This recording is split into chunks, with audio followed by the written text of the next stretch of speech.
तो मोदी वो कभी भी एंटी मुस्लिम नहीं थे। मोदी साहब कभी भी कम्युनल नहीं थे, वो एक छवि उनकी थी। लेकिन क्योंकि हम लोग उनके साथ रात दिन मिले तो वो कोई एंटी मुस्लिम तो थे नहीं।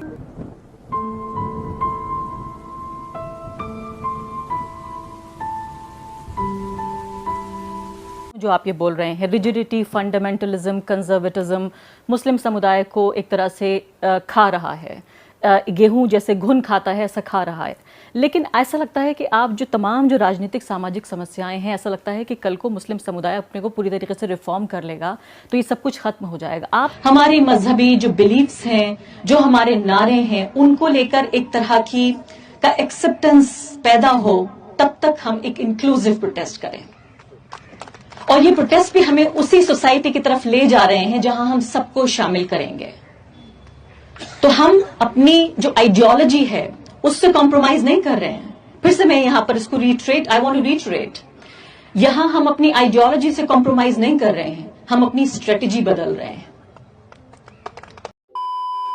कि हम एक ऐसे देश में जी रहे हैं जहां मेनका गांधी ने ये कहा कि मुसलमान मुझे वोट नहीं देते, मैं उनका काम नहीं करूंगी। हम ऐसे देश में जी रहे हैं जहां पर नरेंद्र मोदी देश के प्रधानमंत्री रहते हैं। आप यमन में जीना चाहती हैं? उन्होंने कहा आप सीरिया में जीना चाहती हैं? मेरा सवाल हाँ, बताइए। उन्होंने वायनाड के लिए कहा कि राहुल गांधी वहां चुनाव इसलिए लड़ने गए हैं क्योंकि वहां पर उनको मालूम है कि हिंदू उन्हें वोट नहीं करेगा। इस तरह की एक रिजिड लीगल सेक्युलरिज्म में ऐसा लगता है कि फंस गए। चलिए ठीक है, आप पाकिस्तान में रहना चाहती हैं जहां पे हर जुमे को मस्जिदों में बम फेंके जाते हैं? मैं हिंदुस्तान को बेहतर बनाना चाहती हूं। आपने जुमला ये नहीं कहा, मैं हिंदुस्तान को बेहतर बनाना चाहती हूं। जी नहीं, आपने जुमला कहा हम ऐसे मुल्क में रह रहे हैं। आपने जुमला कहा हम ऐसे मुल्क में रह।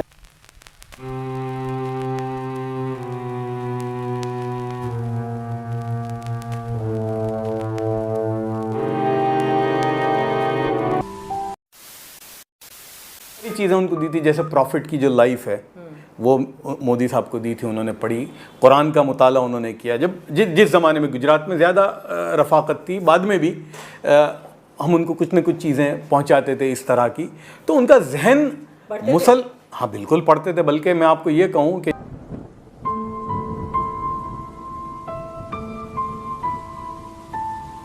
जो सीरत की किताब मोदी साहब को जो मैंने दी थी वो पूरी उनको याद है। बल्कि उसमें जितनी इबारतें हैं हदीस की, कुरान की जो आयतें हैं, वो मोदी साहब को बिल्कुल याद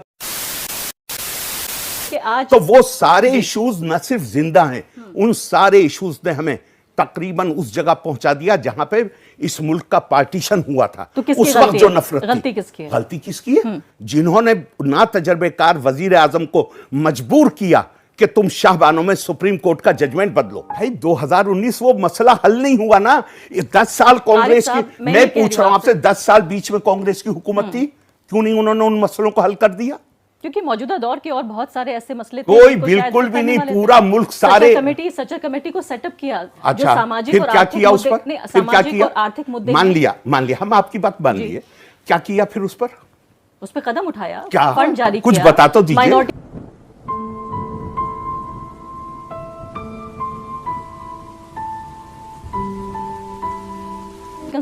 हम तो जितना हमने वो पहले से आइडेंटिफाइड थे। Please don't try to mislead people. वो हमेशा से आइडेंटिफाइड थे। और दूसरा मैं एक बात बता दूं आपको, आप गलत आदमी से सवाल कर रही हैं। मैं सवाल मेरे पास इन दोनों, मैं माइनॉरिटी लीडर नहीं हूं। ठीक है, मैं आपकी बात मेरी एम्बिशन मैं माइनॉरिटी लीडर नहीं हूं। ठीक है, मैं आपकी एक मुल्क का नाम बता दिए आप जिस मुल्क में रह रही हैं। वो मुल्क वो है जहां देवबंद वालों को इसकी इजाजत है।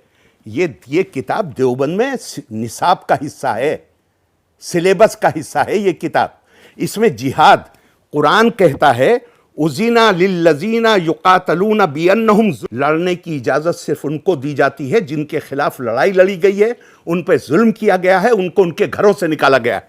और देवबंद क्या बताता है जिहाद का मकसद क्या है? और वाह मोदी जी, वाह वाह। कि पिछले अगर 4 साल का हिसाब लगाया जाए 80% से ज़्यादा जो लिंचिंग हुई है, सड़कों पर मारा जाना भी आज का भी जिक्र है, आज भी घटना हुई है। पूरे तरीके से एक ऐसा माहौल क्रिएट कर देना जिसमें कि एक फिजिकल इनसिक्योरिटी की जो भावना पैदा हो गई है, आप इकोनॉमिक और सोशल तो मान लीजिए, इसके अलावा जैसे हमने अभी राजनीति का जिक्र किया, लेकिन ऐसे हालात तो कभी नहीं थे कि जिसमें घर से बाहर निकलते हुए वो मुसलमान ये सोचे कि वो वापस जिंदा आएगा या नहीं।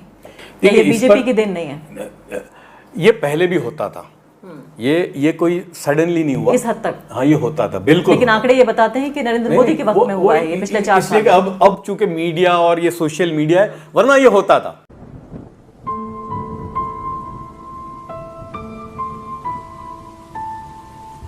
कहा कि हमें ये गरीब किसी और ने नहीं बनाया है। जब अंग्रेजों ने अंग्रेजी एजुकेशन शुरू करी और कहा संस्कृत कॉलेज, पहले उन्होंने ऐलान किया संस्कृत कॉलेज बनाएंगे। राजा राम मोहन रॉय के घर पे, इस सरसद की पैदाइश के चंद साल बाद की बात है, राजा राम मोहन रॉय के घर पे मीटिंग हुई, उन्होंने कहा हमें संस्कृत कॉलेज नहीं चाहिए, अंग्रेजी कॉलेज बनाओ।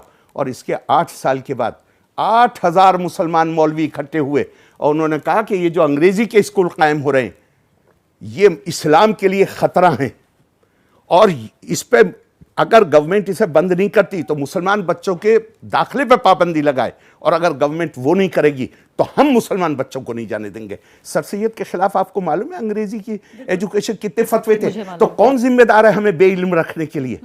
सरकार जिम्मेदार नहीं है भारत की, जो ये सर सैयद ने नहीं कहा। नहीं, तो ये तो 1857 के बाद के हालात। अरे तो ये एटीट्यूड तो आज, अगर मैं आपको पिछले साल की तकरीर दिखा दूं देवबंद के एक बड़े आलिम की कि मॉडर्न एजुकेशन में मत जाओ। आपने खुद ही बताया, अभी सचर कमेटी ने भी बताया कि 4% मुसलमान से मदरसा जाता है, 96% के बारे में तो सोचेंगे आप। बड़ी मुसीबत है।